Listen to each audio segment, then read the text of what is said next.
I'm going to bring up a a koan from a Zen tradition. I couldn't find anything with a Easter bunny in it, so we're going to have to go with a couple of Zen monks. That's the best I could do for Easter. But this is a classic classic case. Classic koan, in that some koans are seen as what is called in Japanese a nanto koan. Nanto means difficult to pass through.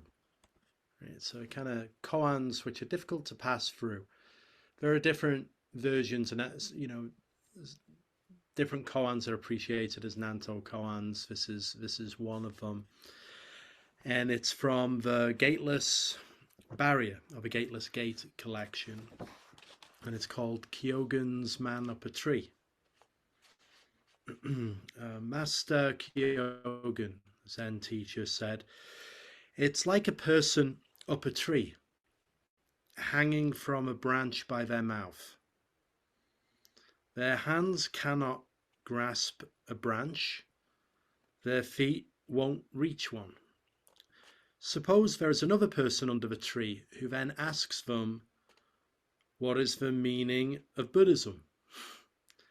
If they do not respond, they go against the wish of the questioner. If they answer, they will lose their life. At such a time, how should they respond?" So we have this curious visual of a person hanging from a tree, and their arms and feet can't reach a branch, and they're just holding on by their teeth. Quite a difficult situation to be in, right? The teacher here, Kyogen, was like many Zen practitioners of the day. He'd been well studied in sutras and in Buddhism, studying Buddhism, and knew a lot about Buddhism and practice. And then he came to see, though, a Zen teacher called Isan, and he brought up something from his knowledge, and Isan said, "Okay, that's all very well, but what is your original nature before your parents were born?" Which is a classic Zen koan. What is your original face before your parents were born? And that Kyogen didn't have an answer for that in his from all of his readings and all of his studies. It deeply affected him that he wasn't able to answer this classic Zen question. And so perhaps, and sometimes this comes up in the koans, a certain intellectual gathering of knowledge around practice can sometimes also become a barrier around direct experience and immediate understanding that doesn't rest on intellectual knowledge. Kyogen, it said, left Isan and felt that he was a failure at Zen. Anyone who earnestly practices Zen will become very familiar with failure. It's a practice of failing over and over, really. That could be very positive. Maybe we'll get to that. But Kyogen left Isan, and the national teacher of China, his memorial site was close by in the same mountainous region. And he decided that as an act of homage and of service, he would tend for the memorial site of the national teacher. This was a common practice of the time.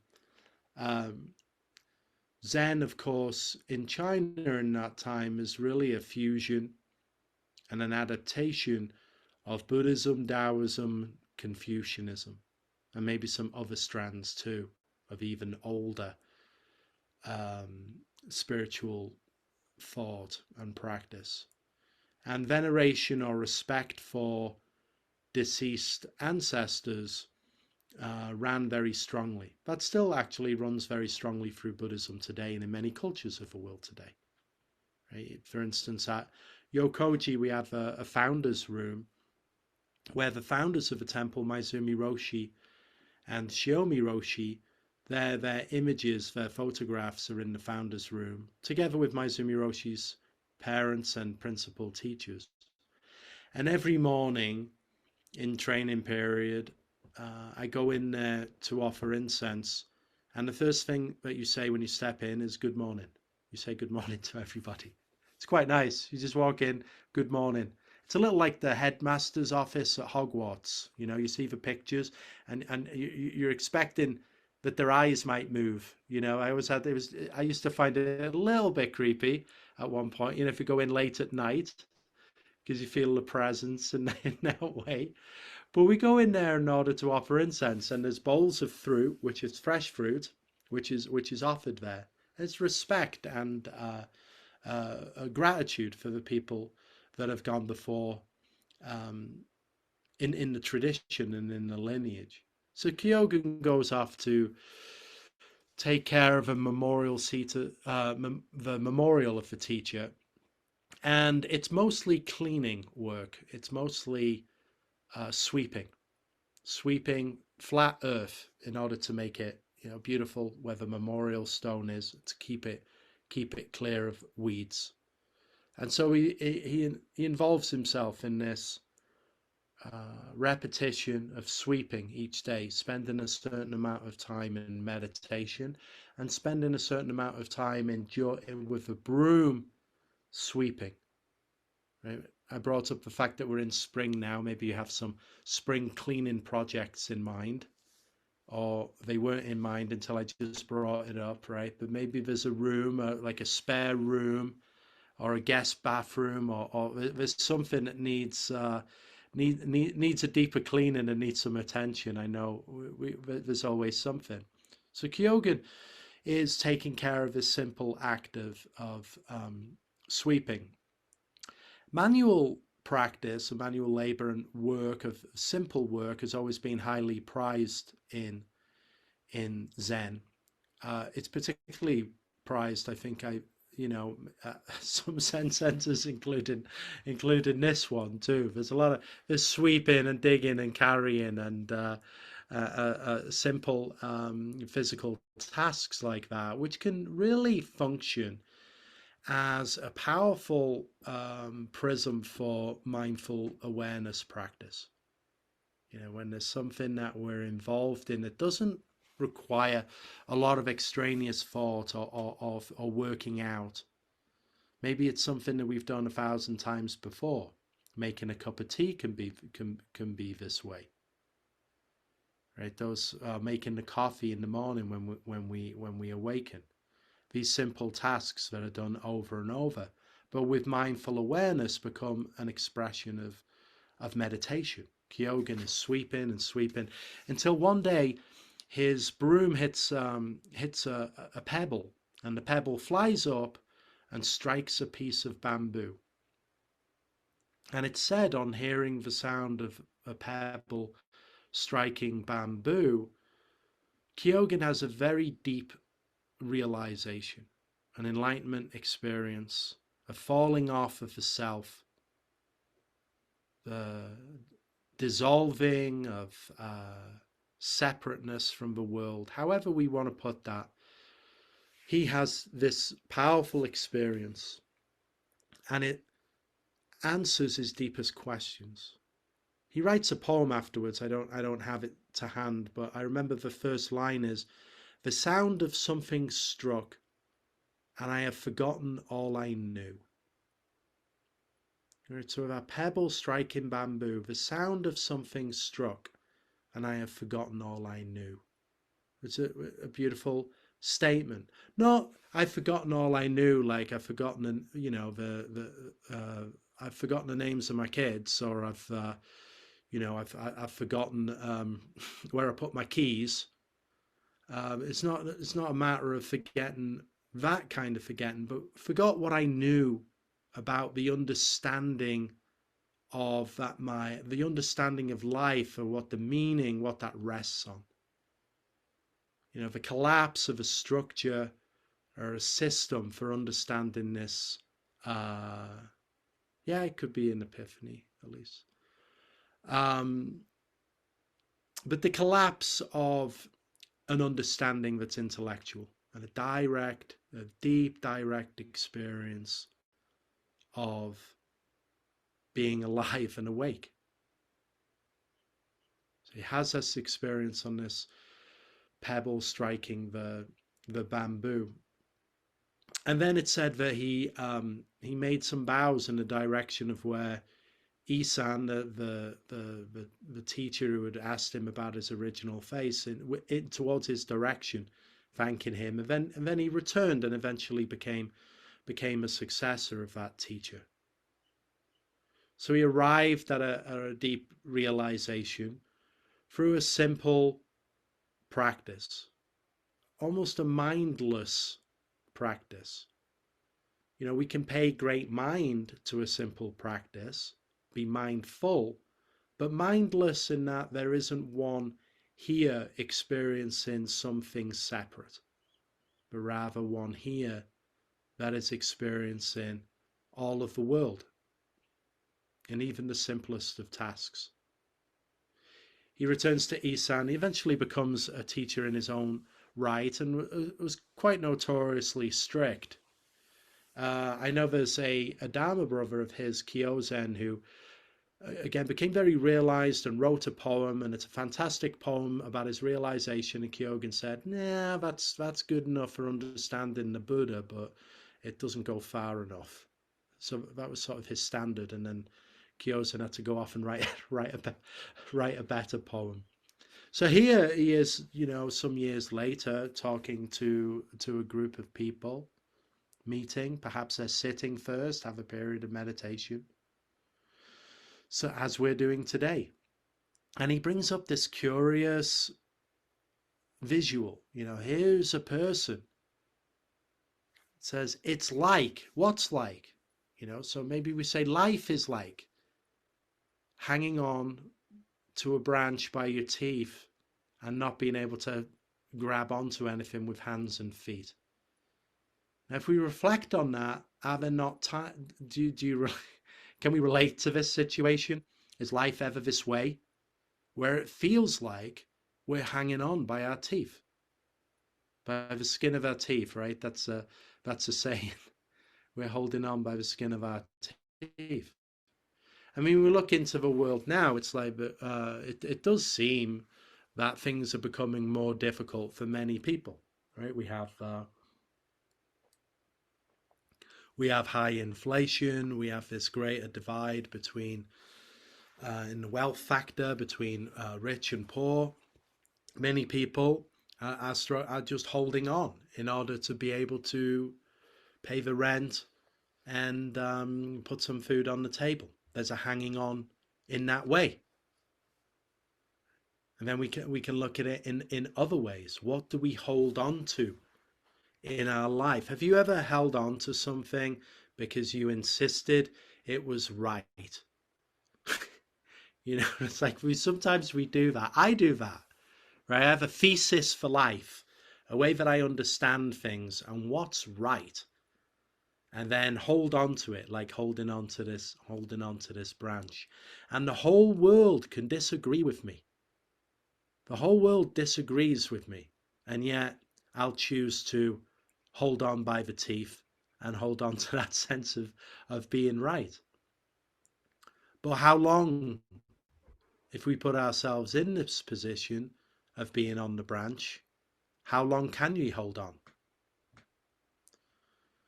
And now, if it isn't enough to be holding on to a branch by the skin of our teeth, a person comes along. It's quite an absurd setup, because this person comes along and instead of running for a ladder, instead asks, what is the meaning of what's the meaning of it all? What is the meaning of Buddhism? It says in the koan, and ask that question. If we put ourselves in the position, I look at it like in the busyness of our lives and the demand the demand on our time and attention. With practice, with realization practice, which is what we're involved in this sangha, in the practice of meditation, you don't, it's not that you clear your plate through meditation. And, you know, well, rather, perhaps we do clear our plate, but then life gives you more. You get an extra helping. And if you can clear that, then you get more. And if you can clear that, then somebody else gives you theirs.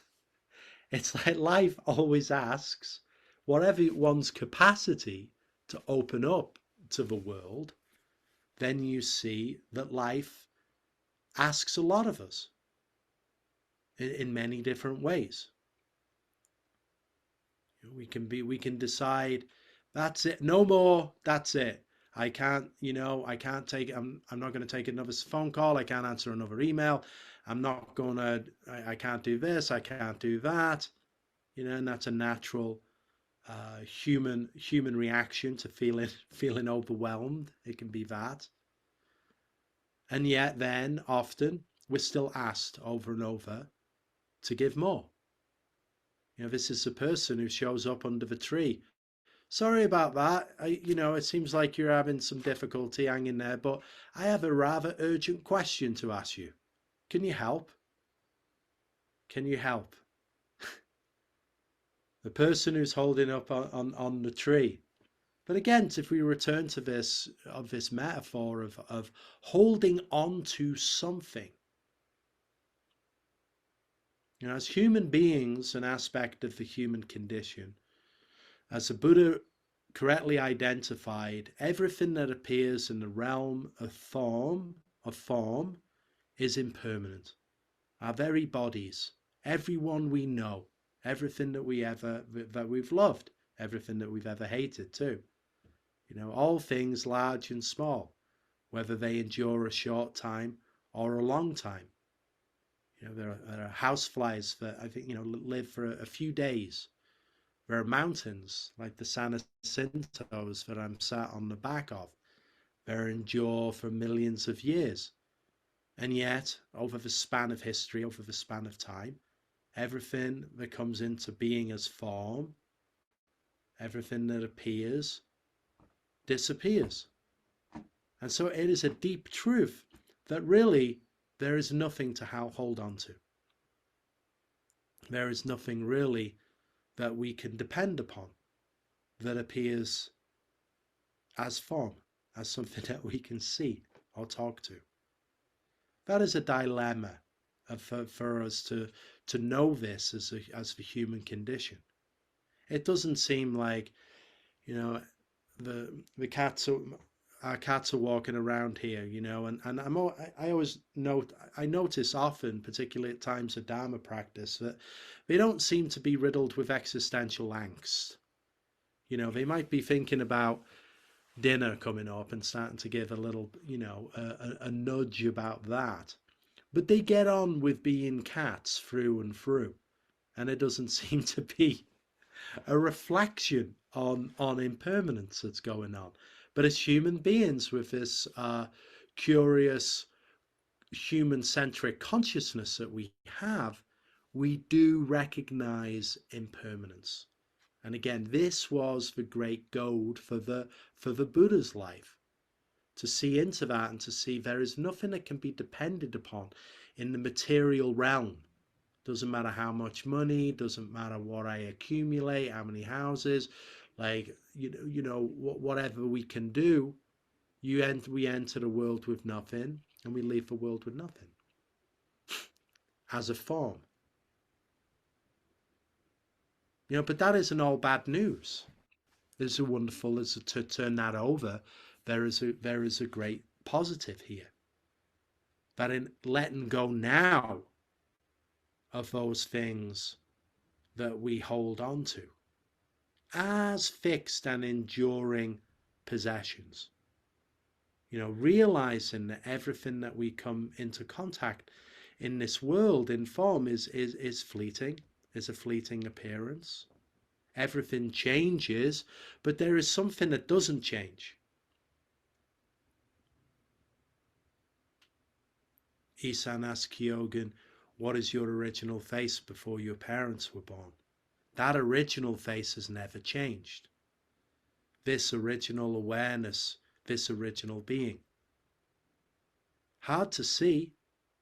We look through the screen of eye out at the world, and you don't see it.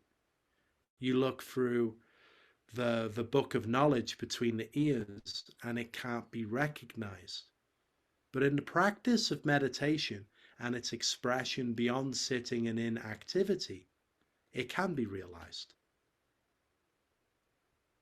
As we loosen and dissolve the barrier between self and other, and me and the world, and invite and allow and realize the truth of interconnectedness, of the truth of seamless being that we all are.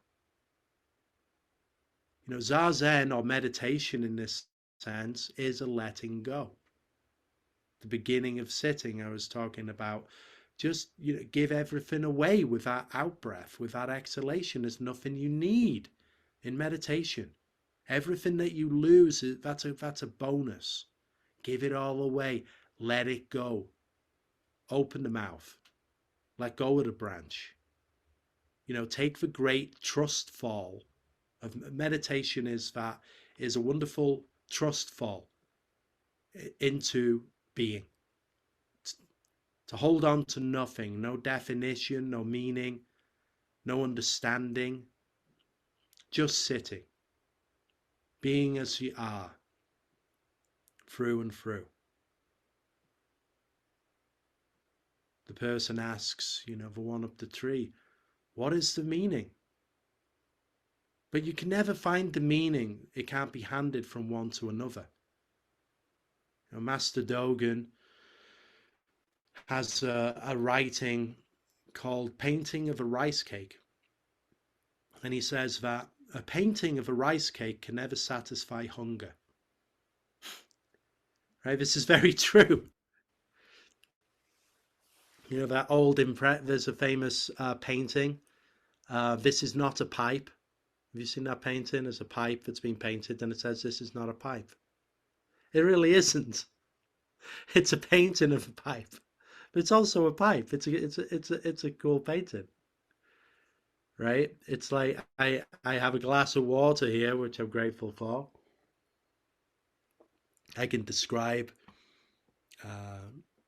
how it tastes. It's sparkling water, you know, fresh from the soda stream, quite fancy, you know, and I can describe like how it tastes and the feeling and the bubbles, etc. Right? But only I can taste that. I can't really be shared. Same for you with your cup of tea. Yeah, I see everybody taking a sip. That experience, only this one here can truly experience and know it for ourselves through and through.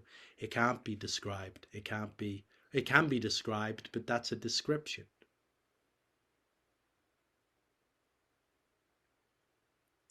And sometimes we're up on the tree, hanging by our teeth.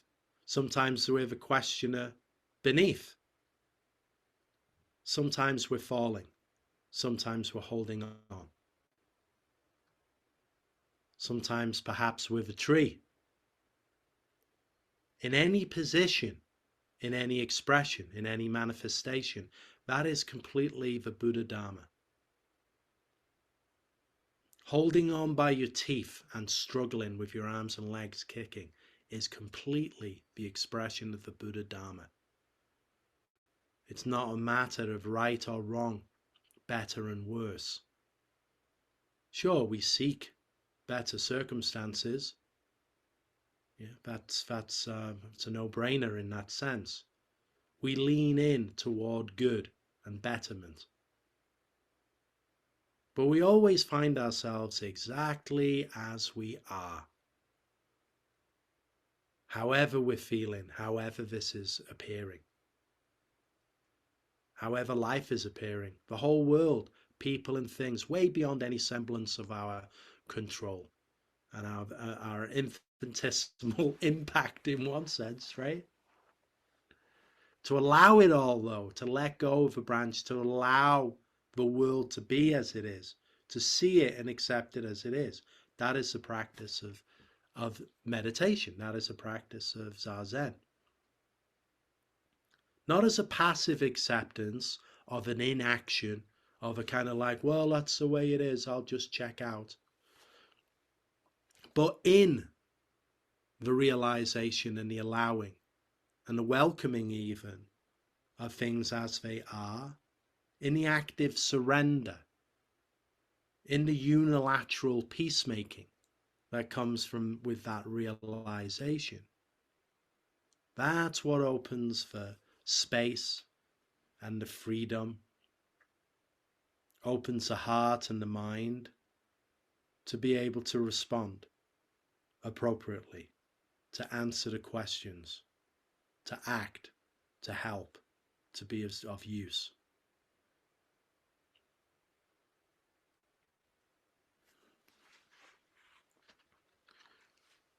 I'd like to open it up for the questions and comment. Adrian has very kindly posted all of her information, including the Dharma link and also some news about the book club and other things in the chat. So thank you, and let's please bear that in mind. And again, yeah, please, if you have a question or a comment, or something you would like to share or ask, please do.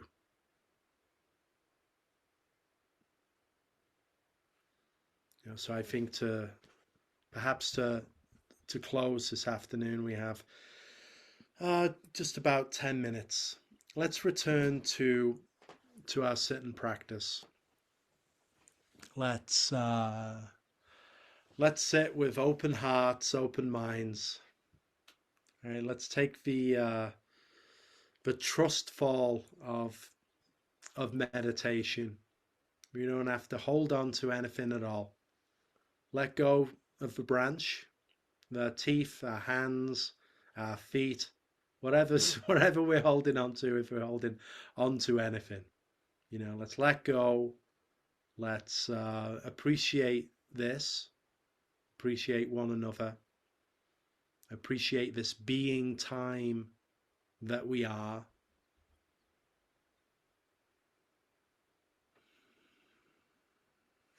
Again, we'll follow the bell into silence, and we'll sit for just 8 or 9 minutes to close here.